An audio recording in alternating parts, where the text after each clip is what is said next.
අපි කුමන දේශපාලන මතිමතාන්තර දැරුවත් අපි කුමන දේශපාලන කඳවුරකට සහයෝගය දුන්නත් හැබැයි රටේ අභිවෘද්ධිය වෙනුවෙන් ජනතාවගේ යහපත සඳහා රටේ දියුණුව සඳහා කුමන දේශපාලකයෙක් හරි තැන හිට ගන්නවා නම් ඒ දේශපාලකයාගේ දේශපාලන පක්ෂය පාට අදාළ නැහැ අපිට.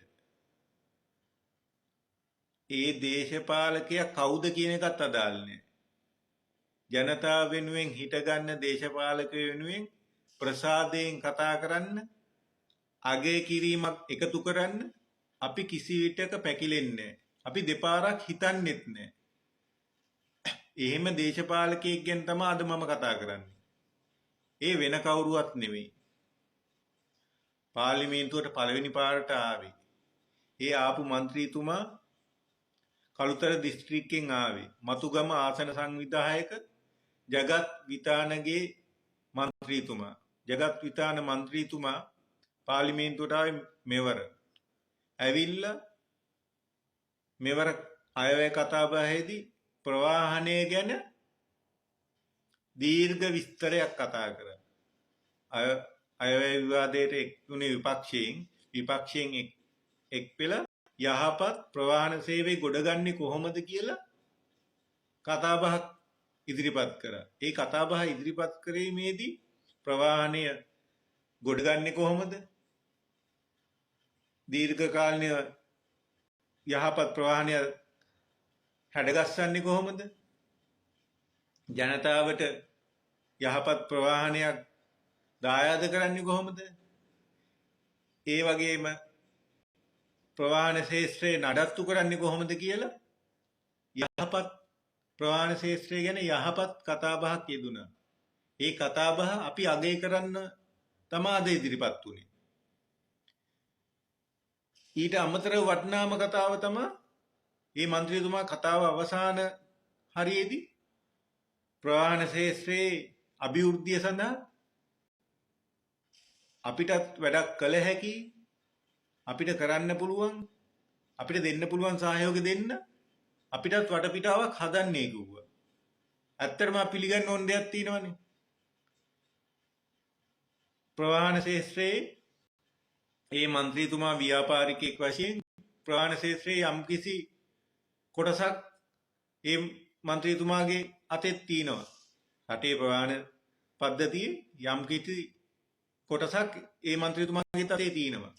එහෙම ව්‍යාපාරිකයෙක්ගේ හසල දැනුමක් තියෙනවා. පොතේ පතෙන් ඉගෙන ගන්න දැනුමට යහ ගිය ප්‍රායෝගික දැනුමක් තියෙනවා. ඒ ප්‍රායෝගික දැනුමත් එක්ක ඒ වගේ අත්දැකීම් තියෙනවා.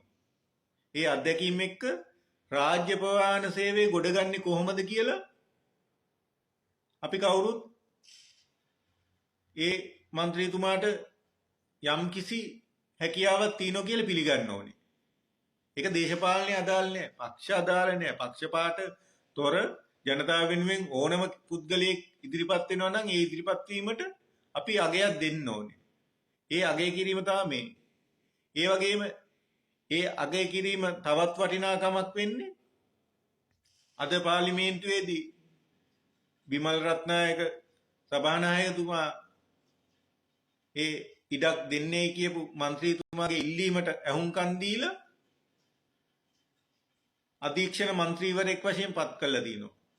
දැන් මේ മന്ത്രിතුමාට පුළුවන් ප්‍රවාහනය සම්බන්ධයෙන් ඩිපෝ එකකින් ඩිපෝ එකට ගිහිල්ලා ප්‍රවාහනය ගොඩගන්නේ කොහොමද? නඩත්තු කරන්නේ කොහොමද? ඒ සඳහා කාර්යක්ෂම ක්‍රමවේදයක් හදන්නේ කොහොමද කියලා ඉදිරිපත් කරන්න පුළුවන් හැකියාවක් තියෙනවා. ඒ සඳහා ගොඩනැගීමක් දායක කරගන්න පුළුවන් වටපිටාවක් ගොඩනගන්න පුළුවන්.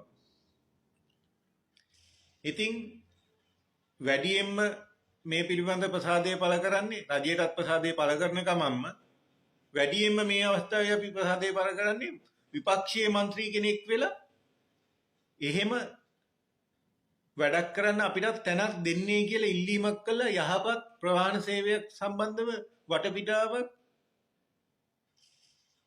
ඉදිරිපත් කිරීම පිළිබඳව ඇත්තටම മന്ത്രിතුමනි ඔබතුමාට බොහොම ස්තුතියි. රටේ ප්‍රවාහනය යහපත් විදිහට යහපත් සේවයක් ජනතාවට දෙන්න රජය විසින් උත්සාහයක් ගන්නවා නම් ඒ උත්සාහයට ඔබතුමාත් සම්බන්ධ වීම පිළිබඳව අප බෙහෙවින් සතුටුයි. ඔබතුමාට බොහොම ස්තුතියි. ඔබතුමා යම් කිසි කාර්යයක් කළ ජනතාවට යහපත් ප්‍රවාහන සේවයක් ගොඩනගන්න යම් හෝ කාර්යයක් උත්සාහයක් ගන්නවා නම් ඒක සාර්ථක වෙන්නේ කියලා ඔබතුමාට අපි එක සිතින්ම සුභාශිංසන එකතු කරනවා. එහෙනම්